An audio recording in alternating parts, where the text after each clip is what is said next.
boa tarde, senhoras e senhores. Chamamos agora para a apresentação da conferência de encerramento intitulada Rumo à Civilização Verde, Dilemas, Alcances e Limites das Novas Estratégias Agroalimentares e Bioenergéticas. A ilustríssima presidente do Centro Celso Furtado de Políticas para o Desenvolvimento, senhora Rosa Freire Furtado. Obrigada a todos. Umas palavras rápidas para encerrar esse seminário, do qual o Centro Celso Furtado tem muito orgulho de ter feito parte. Nós fizemos essa parceria não faz muito tempo e tudo funcionou muito bem. Eu queria realmente ser muito rápida, só dizer que o Centro Celso Furtado, embora Celso fosse um economista, o centro tenta hoje mais ou menos seguir um pouco que era o Celso. Ele era muito multidisciplinar, pluridisciplinar, enfim, a palavra que vocês queiram, e o centro cada dia mais está se abrindo nos seus programas acadêmicos para outros cientistas sociais, nós estamos fazendo muita coisa com antropólogos, com sociólogos, para ver se a gente, historiadores, para ver se a gente abre um pouco, não ficar só com economistas que me perdoem, estão presentes, mas então este seminário já é um pouco nesse sentido, e nós teremos breve, no mês de novembro, um seminário sobre comunicações, que também segue um pouco essa linha de abertura para outros cientistas sociais. Eu queria agradecer, em nome do Centro Celso Furtado, a cooperação que nós demos, aliás, à Maison des Sciences de l'Homme, ao Centro de Estudos sobre o Brasil Contemporâneo, que é codirigido pelo professor Afrânio Garcia e pelo professor Inácio Sachs, ao CPDA, ao BNDES, que nos acolhe, enfim, aqueles agradecimentos finais de fim de seminário. Mas o que eu queria dizer, duas palavrinhas, é sobre o professor Inácio Sachs. Bem, ele dispensa apresentações, mas eu só queria lembrar, ele acabou de lançar um livro, e aqui eu vou fazer um pequeno comercial. Ele acabou de lançar um livro, que é um livro de memórias, e é uma beleza de livro, é este aqui, que eu acabei de receber, acabou de sair do forno, este livro. E o professor Inácio Sachs hoje não vai poder fazer o lançamento. Como? Até que enfim, desculpe. Verdade, até que enfim. E é uma maravilha. Eu estava conversando agora com o professor Sachs, eu escrevi umas palavras na orelha deste livro, e eu traduzi o livro também, porque, na verdade, eu não sou economista, eu trabalho com o mundo editorial, e podia ser um romance esse livro. Quer dizer, tem histórias, eu acabei de ler agora a história em que o professor Inácio Sachs era um jovenzinho, na França, ele saiu da Polônia no início da guerra, vai para a França antes de vir para o Brasil com a família, e ele o pai dele foi para uma cidade, ele, a família, a mãe e o irmão foram para outra cidade, umas cidadezinhas pequenininhas, e ficaram sem notícia do pai por algum tempo, e um belo dia ele vai ao correio ver se tinha alguma correspondência na caixa postal, e ele entra por um lado de uma porta giratória e o pai sai pela outra porta. Quer dizer, é de arrepiar, essa história realmente é de arrepiar, e, como ele diz, fosse 30 segundos a mais ou a menos, ele teria perdido o pai de novo. Bom, provavelmente ia achar um dia, mas eu digo, naquele momento, em plena guerra, a Europa conflagrada, e o professor Inácio Sachs, um jovem de 16, 17, 18 anos, porém um pouquinho menos, 12, né? 12. Um garotinho. Era um garotinho. Então, tem esse encontro com o pai. Enfim, o professor Inácio Sachs também, eu fico muito feliz de tê-lo aqui, porque ele é sócio fundador do Centro Celso Furtado, ele criou e co-dirige com o Afrânio o Centro de Pesquisa sobre o Brasil Contemporâneo, na França, e ele era um grande amigo de Celso.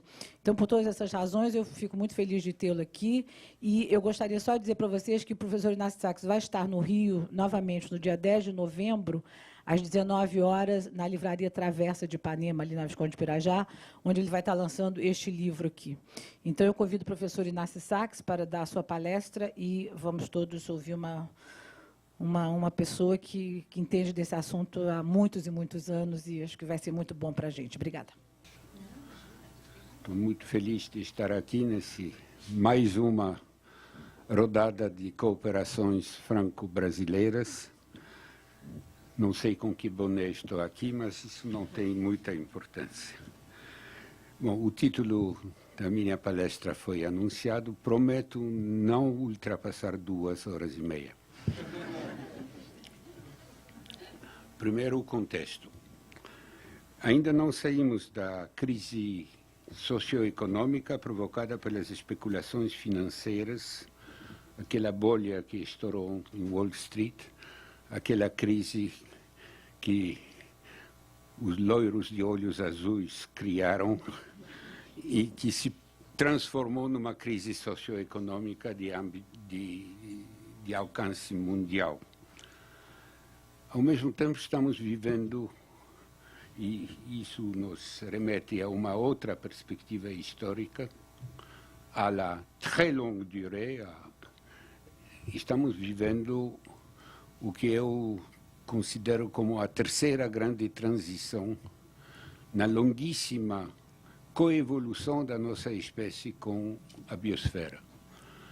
Lembrando rapidamente, há 12 mil anos começou aquilo que Gordon Childe chamou de Revolução Neolítica. Historiadores depois disseram que não se deve usar a palavra revolução para um processo que durou séculos.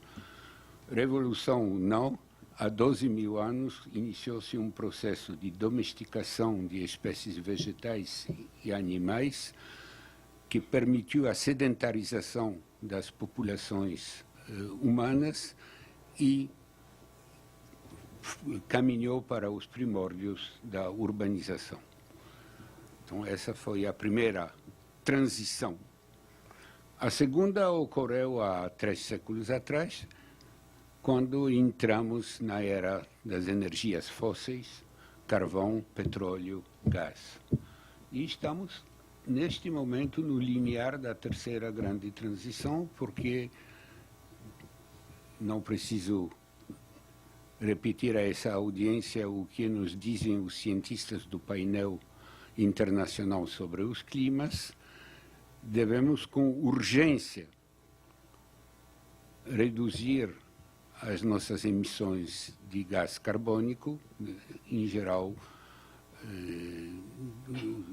sair dos gases estufa e, portanto, partir para um novo rumo na nossa civilização. Essas 3 crises se conjugam. É muito difícil separar uma da outra, mas é importante ver que temos esses 2 níveis que, na análise, devem ser claramente enunciados. E os futuros historiadores, se os houver, porque se não fazemos bem o nosso dever de casa, não haverá futuros historiadores, mas eu penso que há condições de fazer o dever de casa. Eu não quero ser Cassandra aqui. Os futuros historiadores vão considerar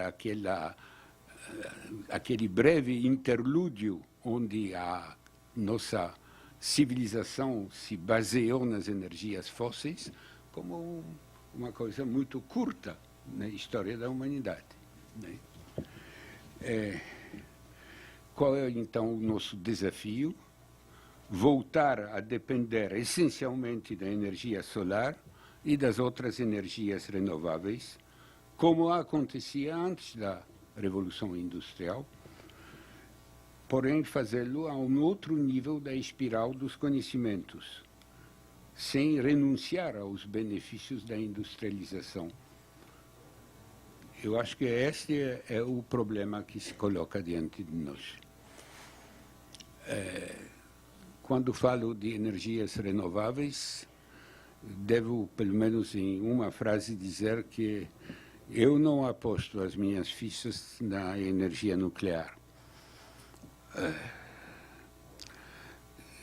Primeiro, por várias razões que são bem conhecidas, pelo menos antes que a fusão seja dominada, não creio que se deva incluir a energia nuclear nessa visão da mudança do paradigma. Aqui no Brasil, até o professor Goldenberg escreveu com vários artigos dizendo que vocês estão afortunados porque podem se passar da energia nuclear. Eu não digo da uma ou duas centrais, isso não conta. Né? Um ou dois submarinos nucleares, isso até faz bem, não só a vocês, mas também a nós. Mas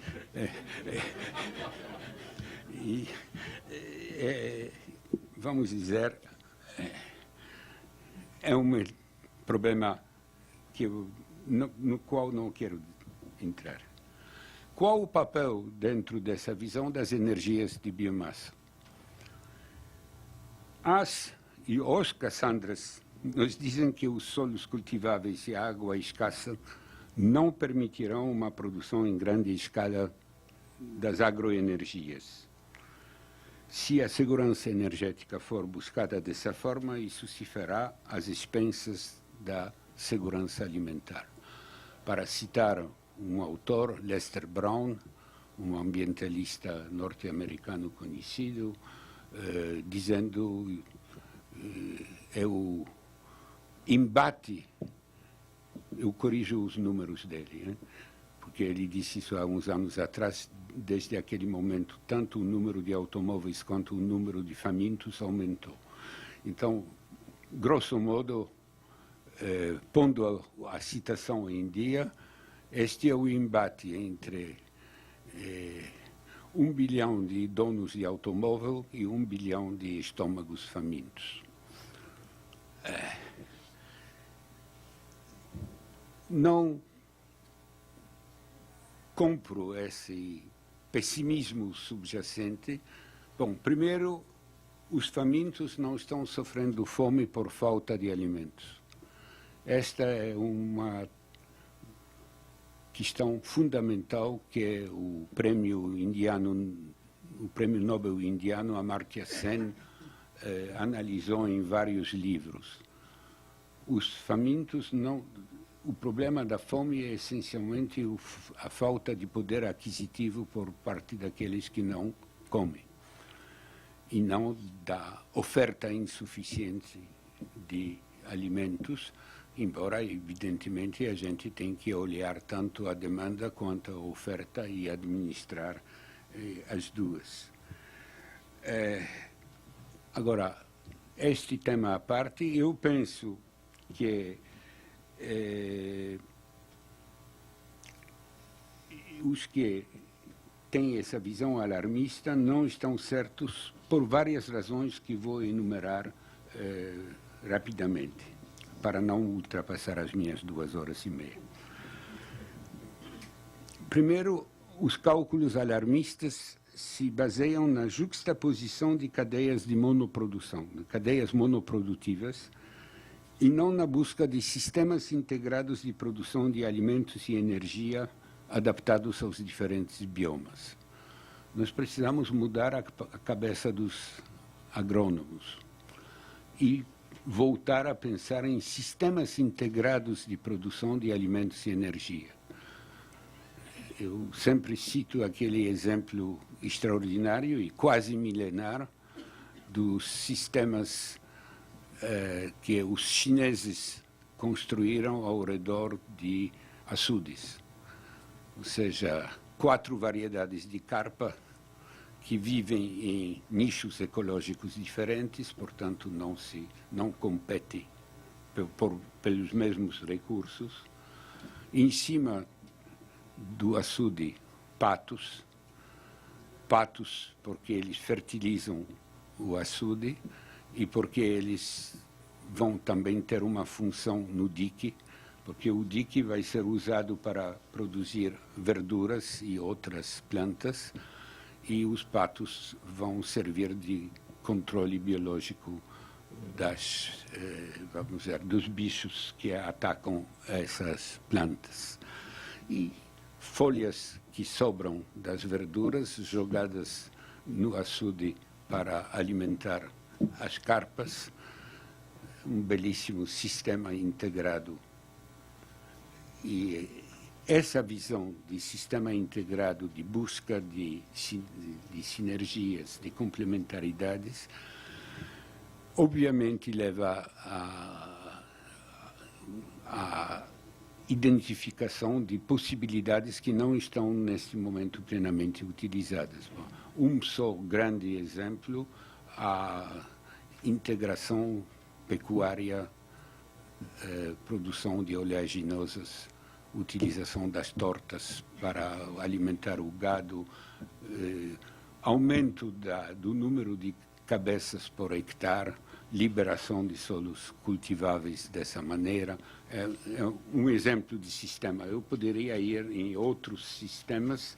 Acho que nós ainda não exploramos suficientemente esta abordagem sistêmica para a produção simultânea de alimentos e energia a partir dos diferentes biomas. Segundo argumento, estamos bem próximos. Bem próximos significa literalmente amanhã, 3 anos, 5 anos, para a entrada em escala industrial da segunda geração dos biocombustíveis produzidos a partir do etanol celulósico, ou seja, produzidos a partir dos resíduos da produção agrícola e da produção florestal. E uma vez que estaremos instalados neste tipo de tecnologias, o que era competição por recursos escassos passa a ser complementaridade. Passamos a valorizar os subprodutos, as palhas, etc., da produção agrícola. E não estou falando de uma tecnologia futurista. Eu creio que a literatura existente nos permite dizer que estaremos entrando nessa segunda, nesses biocombustíveis da segunda geração dentro de poucos anos. As primeiras instalações industriais em escala econômica já estão sendo construídas em vários países. Mas, além dessa segunda geração, está também pintando no horizonte uma terceira geração de biocombustíveis ainda mais interessante. São as microalgas e as algas. A literatura, outra vez, é abundante. Praticamente, eu, no meu computador, recebo informações novas todas as semanas. E a variedade das pesquisas que estão sendo levadas a efeito para o aproveitamento das microalgas e de algas são milhares de espécies. Quer dizer, é o problema de identificar as melhores espécies, de identificar as melhores formas de produção, etc. Eu não vou me alongar no detalhe tecnológico. O que fala em favor das algas e das microalgas? Elas se reproduzem com enorme rapidez. Existem variedades que dobram de peso em 4 horas. A maioria delas duplica em menos de 24 horas. Ou seja, se você faz esse raciocínio por relação ao hectare, tem que ver quantas vezes esse hectare vai produzir durante um ano. A segunda grande qualidade das algas é que muitas delas têm um alto teor de lípidos. E certas delas parece que permitem produzir diretamente a nível não posso chamar isso agrícola, mas agroindustrial, diretamente o biocombustível. O óleo que sai pode entrar diretamente no automóvel. Qual é a dificuldade? Muita água, a gente tem que secar tudo isso, etc. Eu acho que é viável pensar nas algas e microalgas numa perspectiva, vamos dizer, de 10 a 20 anos. Por enquanto, evidentemente, os custos de produção são altos demais, mas não há razão, não antecipo dificuldades de ordem maior como aquela, por exemplo, na fusão nuclear, onde faz 50 anos que nos prometem a solução dentro de poucos anos, mas não avançamos. Portanto, a nível tecnológico, temos novidades. Temos novidades e muito vai depender, evidentemente, do esforço de pesquisa que vai ser alocado a estas diferentes pistas. Muito vai depender do grau de cooperação internacional, mas eu diria que, do ponto de vista técnico, o quadro não é um quadro negativo. Agora, se estamos querendo caminhar para uma economia de baixo carbono, ou seja, de baixas emissões de carbono, nós temos também que botar na mesa que existem as possibilidades que existem na mudança dos padrões de consumo da energia. Os melhores trabalhos dos franceses sobre o problema da energia insistem sobre 3 pontos: a sobriedade energética, a eficiência no uso das energias existentes e só em terceiro lugar as substituições. Agora, esse capítulo primeiro, da sobriedade energética, nos remete a um enorme problema de mudança de padrões de consumo, de mudança de padrões de ocupação territorial, etc. É talvez a variável que maiores resultados pode trazer no médio prazo, mas é de longe a variável mais difícil de se manejar. Porque nós estamos vivendo um padrão de consumo extremamente energovoro. Agora, depende de mim renunciar a comer cerejas em Paris em dezembro, porque essas cerejas vêm de avião, creio que do Chile. Do Chile a Paris são, não sei, 12 mil quilômetros, uma coisa pelo estilo. Agora, cerejas passeando 12 mil quilômetros no avião é um luxo que pode ser dispensado sem grande sacrifício, né? Agora, é fácil dizer isso a essa plateia. Agora, convencer o Fauchon de que ele deixe de importar cerejas para a festa de Natal é mais complicado. O que eu quero dizer? Mexer com padrões de consumo é essencial, não necessita levar a um tipo de sacrifícios enormes, de simplicidade voluntária. Houve um movimento sobre a simplicidade voluntária nos anos 70. Se colocamos o objetivo alto demais, não vamos fazer nada. Mas existem muitas formas de redução do padrão da demanda energética, e essa é uma variável essencialmente sociopolítica, né? Essa é a primeira. Agora, eficiência no uso da energia, todos os físicos são unânimes que temos certamente uma margem para melhorar a eficiência no uso da energia, o que já reduz, vamos dizer, o peso que recai sobre a substituição das energias fósseis por energias renováveis. Agora, eu não vou entrar na nas diferentes formas de substituição da energia fóssil por energias renováveis, porque isso me levaria a estourar as minhas 2 horas e meia. É um enorme tema,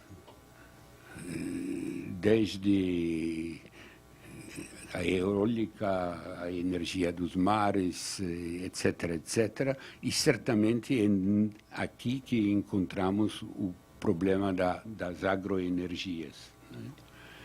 E eu acho que temos também condições para avançar nisso pelas outras razões, pelos outros pontos que eu já toquei. Agora, para reduzir o embate entre a segurança energética e a segurança alimentar, nós devemos atuar não só a nível da produção e do consumo de energia, mas nós devemos atuar também ao nível da produção de alimentos. E eu gostaria de dizer que nós temos uma margem apreciável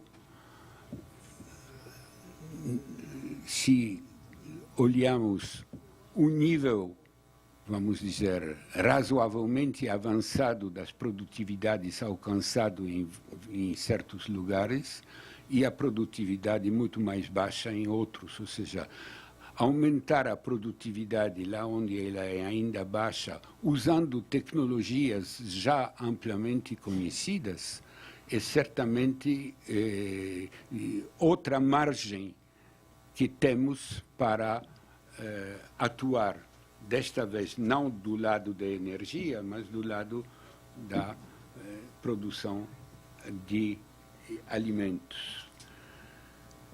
Portanto, eu diria que a equação, em termos de disponibilidade de solos, água, tecnologias, fecha. O mais preocupante é o lado social, porque, na realidade, nós estamos enfrentando, neste começo do século XXI, 2 desafios maiores. A mudança climática, que todos conhecem, mas também o escândalo das desigualdades sociais, o déficit crônico de oportunidades de trabalho decente, as diferenças abissais que existem entre diferentes grupos de população e diferentes partes do mundo, e seria extremamente grave se, premidos pela urgência da crise ambiental, fôssemos aceitar a tese que o meio ambiente é a bola da vez e o social pode esperar. Não. Nós temos que atacar simultaneamente esses 2 desafios. E eu não digo que tenho soluções prontas, mas o que há de certo é que, como estamos no meio de uma crise, deveríamos considerar mais seriamente a crise como uma oportunidade para mudar de rumo. Um colaborador, acho que o chefe do gabinete do presidente Obama, Rahm Emanuel, disse recentemente de que não se deve desperdiçar a crise. Temo que estejamos desperdiçando essa crise. Ou seja, quando abro, eu considero que esta crise mostrou que o neoliberalismo extremado, baseado no mito dos mercados que se autorregulam, se não morreu, está na UTI. Agora, tem muitos médicos ao redor dessa tese, né? E muitos médicos que são bons escritores, aparentemente, porque se eu abro Veja, se eu abro Exame, etc., eu só vejo esses médicos escrevendo que é só voltar para trás e recomeçar de novo, o mesmismo. Ou seja, socializar as perdas, salvar os bancos puxando-os pelos cabelos e voltar a fazer a mesma coisa. Este é o perigo de não aproveitar a crise. Agora, em termos realistas, que tipo de mudanças de rumo são hoje possíveis, factíveis? Bom, primeiro, aumentar o apoio dos Estados às redes universais de serviços sociais, educação, saúde, saneamento, quem sabe incluir na categoria dos serviços sociais a habitação popular. Pode-se discutir isso. Por quê? Aquilo que nós, em francês, chamamos de hors marché, ou seja, aquilo que funciona sem a mediação do mercado e atua diretamente sobre o bem-estar das populações. É uma manobra possível.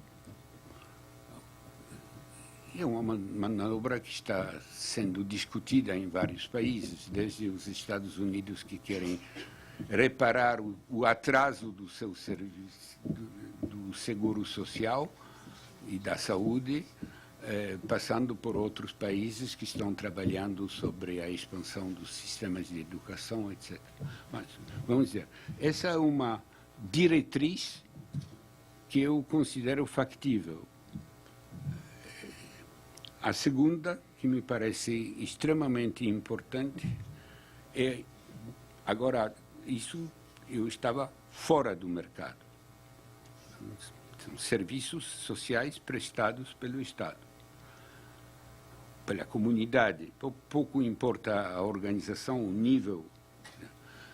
A segunda possibilidade, dentro da economia do mercado, é aumentar o perímetro da economia, do que vocês no Brasil chamam de economia solidária, do que nós na França chamamos de economia social. Há uma diferença semântica mínima e muita incompreensão, porque para nós a economia solidária é um pequeno pedaço da economia social. São todas aquelas formas de organização da economia sem recurso da moeda, criação da moeda local, outros tipos de coisas, enquanto que no Brasil a economia solidária inclui o cooperativismo e todas as outras formas associativas. Por que insistir sobre elas? Porque elas não se regem pelo princípio de apropriação individual do lucro e, portanto, geram maiores possibilidades de utilização social desse lucro. E aí o campo da manobra é bastante amplo. Podemos imaginar uma política de apoio forte aos diferentes segmentos da economia social e, dessa maneira, vamos dizer, não substituir-se ao capitalismo, mas, pelo menos, reduzir o campo da sua atuação, né? Subverter um pouquinho o capitalismo duro e puro. E a terceira linha na qual deveríamos avançar nesta crise é precisamente acelerar o nosso esforço para caminhar para uma economia de baixo carbono.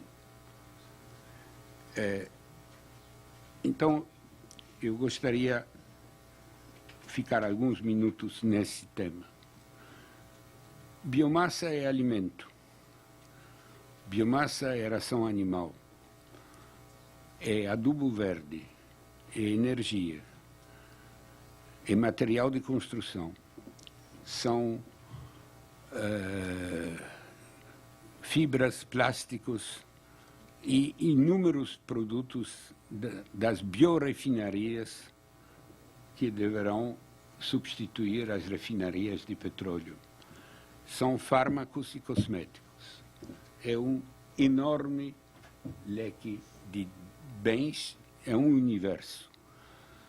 Caminhar no sentido de ampliar o peso desses bioprodutos no produto global, construir uma biocivilização moderna, apoiando-se, portanto, na fotossíntese como modo de captação da energia solar, me parece um caminho evidente nesse debate sobre o rumo verde a ser tomado por nossas economias, sempre que a gente raciocine simultaneamente em termos ambientais e em termos sociais, ou seja, isso coloca no centro do debate a organização da produção da biomassa. Isso nos remete a todo o debate que esta audiência conhece tão bem sobre as reformas agrárias, sobre a organização da economia familiar, etc., etc. Eu acho que existem condições boas para avançar nessa direção, boas em geral e excepcionalmente boas no Brasil. Porque, parafraseando um geógrafo, ele era belga, mas fez toda a carreira no Collège de France, em Paris, parafraseando Pierre Gouroux, o Brasil é uma terra de boa esperança por excelência. Porque, para avançar nessa direção, dispõe da maior biodiversidade do mundo, da maior floresta tropical ainda em pé, de variedade de biomas, de uma dotação mais do que razoável de água, com a exceção do polígono das secas, de uma comunidade científica que é hoje perfeitamente capaz de avançar no sentido de propostas concretas de aproveitamento desse conjunto de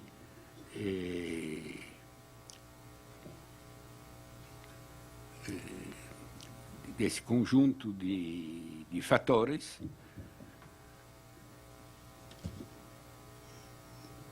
Resumindo, existe para essa biocivilização uma vantagem comparativa natural dos trópicos. É a reversão completa da tese que dominou o debate durante décadas, se não séculos, e na qual nós, europeus dos climas temperados, tentávamos convencer os habitantes dos países tropicais de que o trópico era um obstáculo e era a razão por que eles deviam ser colonizados.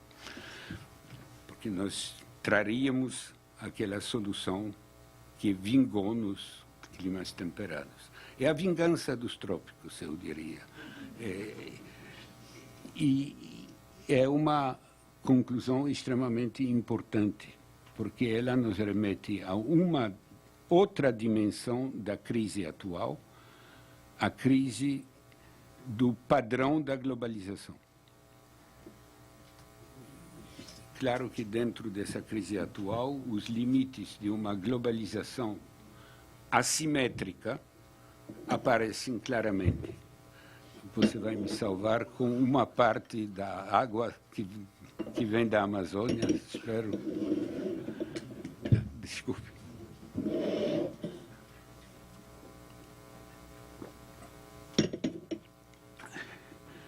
Portanto, eu creio que se caminhamos nesse caminho, vamos ter mudanças geopolíticas importantes com respeito ao peso dos países tropicais com relação aos países não tropicais, etc. E pelo seu tamanho, pelas condições que eu já mencionei, o Brasil tem tudo para se tornar um líder nessa, vamos dizer, nessa caminhada de construção de uma biocivilização moderna. Repito, baseado na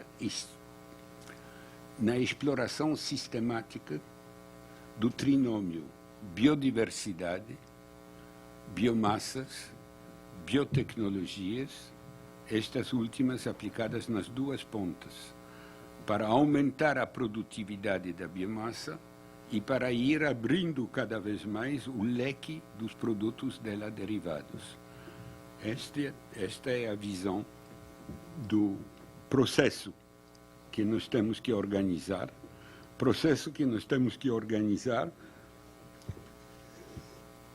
e processo que deveria nos levar a uma reorganização das relações internacionais no âmbito de cooperações científicas e no âmbito de intercâmbio comercial.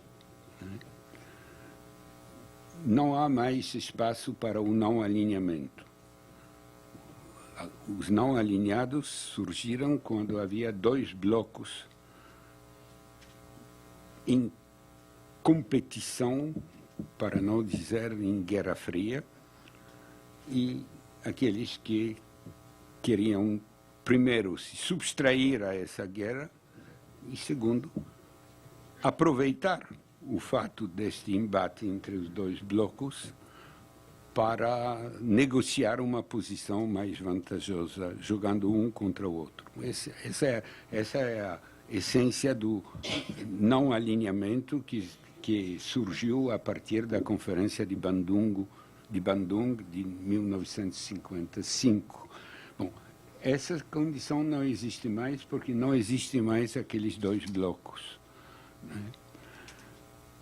Portanto, temos que repensar o mundo numa geopolítica diferente, na qual eu acredito que existe um enorme campo para reconstruir a cooperação Sul-Sul e, por que não, para redefinir as linhas de cooperação com os países do Norte que queiram jogar esse jogo. E nesse contexto, e para poupar-lhes aquela hora e meia que ainda me sobra, passo ao último ponto. Nesse seminário franco-brasileiro, eu acho que vale a pena, no fim desse seminário, evocar algumas possibilidades de cooperação. Então, por razões históricas que não vou desenvolver, a França é um país que acumulou um grande saber sobre todos os trópicos, porque atua na África, tem até um pezinho na América Latina, está ainda instalada lá na Oceânia.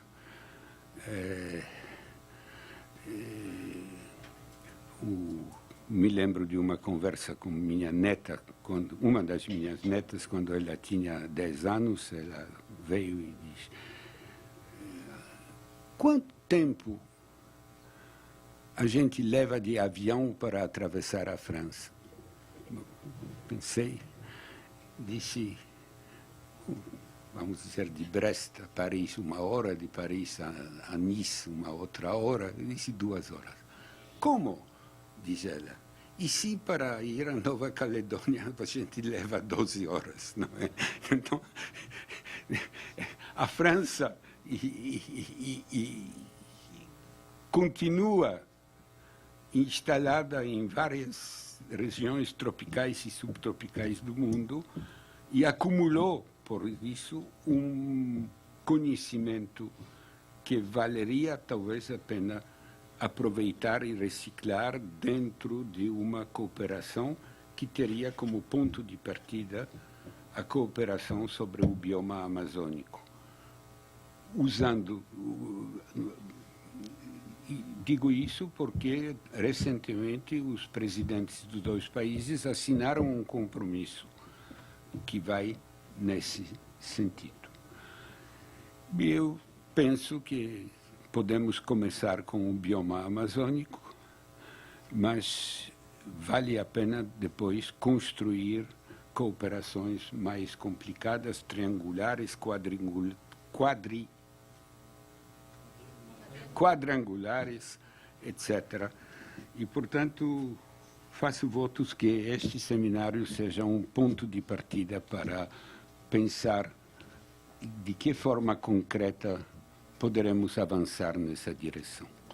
Obrigado.